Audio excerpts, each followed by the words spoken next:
İnsanlara iki rakam vazifesi var eken diptir. Birega Allah Rabbul İzzet'in hukukunu eda etmeklik, ikincisi bendelerin hukukunu eda etmeklik. Bidişillerin vazifemiz şol, birahabiller Allah Rabbul İzzet'in haklarını eda etmeli.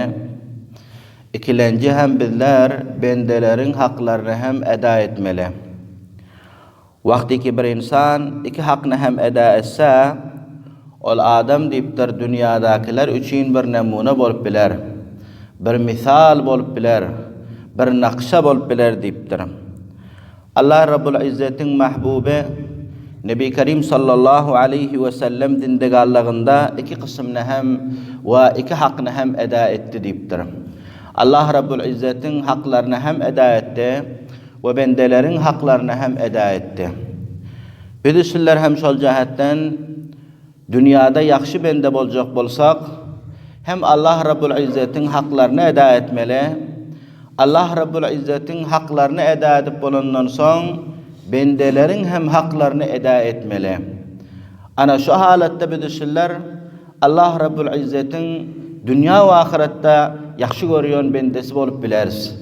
Ve bidişiller bu dünyada hem merdimlerge misal-u nemune bolup bileriz. Şol cihetten koşuşta bolalım. Hem Allah Rabbul İzzet'in haklarını eda edecek bolup, hem Allah'ın bendelerinin haklarını eda edecek bolup koşuşta bolalım. Tayin ki bidişiller iki hakkı hem sahih tarikada eda eder mi diyanım. Kitaplarda gelipdir ki bu zamanalarda diptir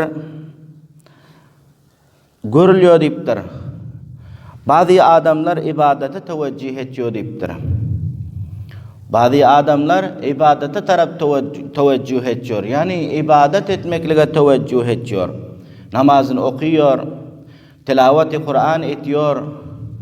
Ol hiçbir Allah Rabbul İzzet'in haklarını terk eden yok. Hemişe teveccühü şudur ki Allah Rabbul İzzet'e ibadet etse, her halatta Allah Rabbul İzzet'ini hoş etse, meğer diptir onun hıyalına bul gelen yok. Meğerem ol bendanın hıyalına bul geçen yok diptir. Billerin geplerimizden kançaha adamların yürekleri yanıyor. Anamına geçen yok yürek diptir. Bu insanların yüreklerine bul öten yok ve bul geçen yok. Billerin geplerimizden kançaha adamların yürekleri yanıyor. Billerin amallarımızdan kançaha adamlara teklif yetişiyor. Ana bulmunun yüreğine geçen yok diptir. Şunun için yüreğine bul hem geçen yok diptir. Vakti ki biller gepursak merdimlerin yüreğine bıçak vuruyoruz biller. Merdimlerin yüreğine bıçağı tartıyoruz biller. Ol hem onun yüreğine geçen yok diptir. Yine hem onun yüreğine geçen yok diptir. Biller merdimlerine kaygı veriyoruz. Biller merdimlerine kan taşlıyoruz geplerimiz bilen. Biller merdimlerine aram yetiştiremiz yok geplerimiz bilen. Belki merdimlerine teklif yetiştiriyoruz. Öz geplerimiz bilen.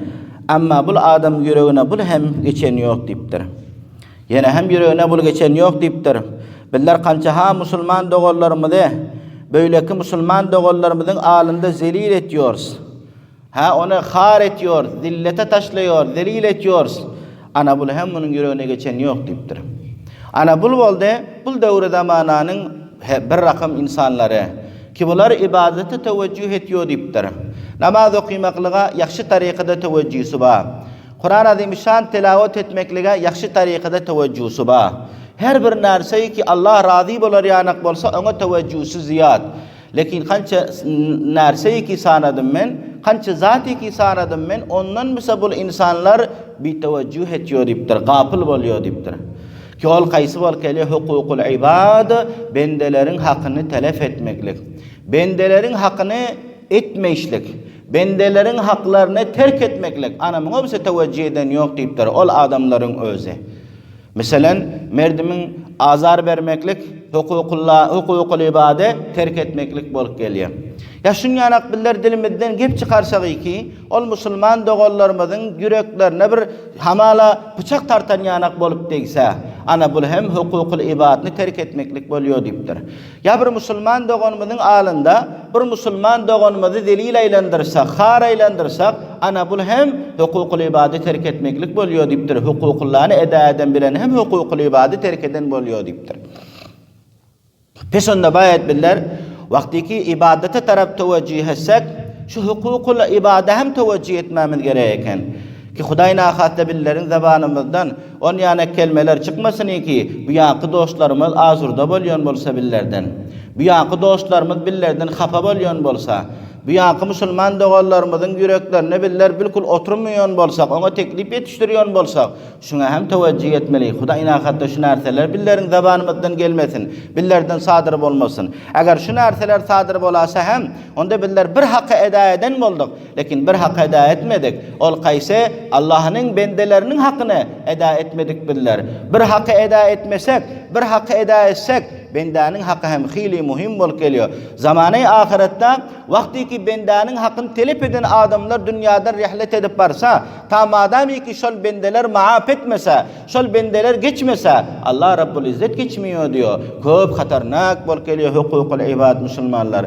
Ve şol jahatdan şunyanak biller öz musulman dogallarymyza hem geplen pillek, olar bilen hitap eden pillek, ýaxşy tarykada hitap etsek ki olara dilde girer ýanak, azar berer ýanak gepleri biller zabanymyzdan getirmesek.